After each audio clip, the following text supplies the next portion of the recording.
Deschid încă unul aici. Bă, Lăsați-mă. ziceți că suntem la ușa 100. Partea a doua, acele. Mam. Aici vine sick. Nu, da mă, gen, suntem la ușa 100. Obiective, find your... Find your way out. Oh, băi, de ce am intrat din primul? Bă, cum ai că men?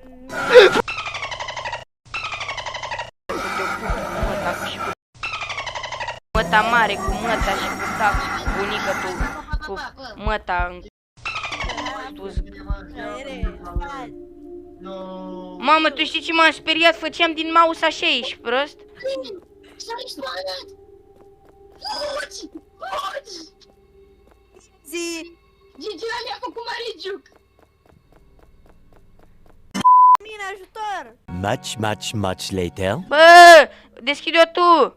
Eu! Bă, hai și voi ați ajutat, eu am murit. Aici nu poate să intre, dă-l drechiu. N-are mă cum să intre aici. Uite-l, uite-l, uite-l, uite-l, uite-l. Stai așa să vezi ce fac. Unde? A ieșit prin dreapta.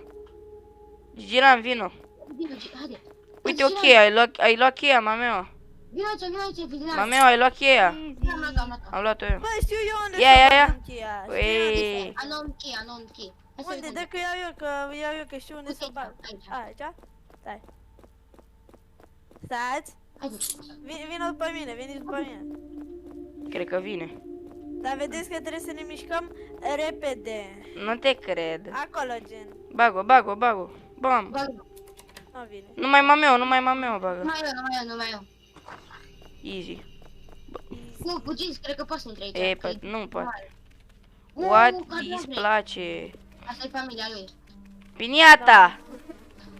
Ce de piniata avem? Miroase bine. Avem lamă de aia ca pe Fortnite. Easy. La... Ieșim. Easy.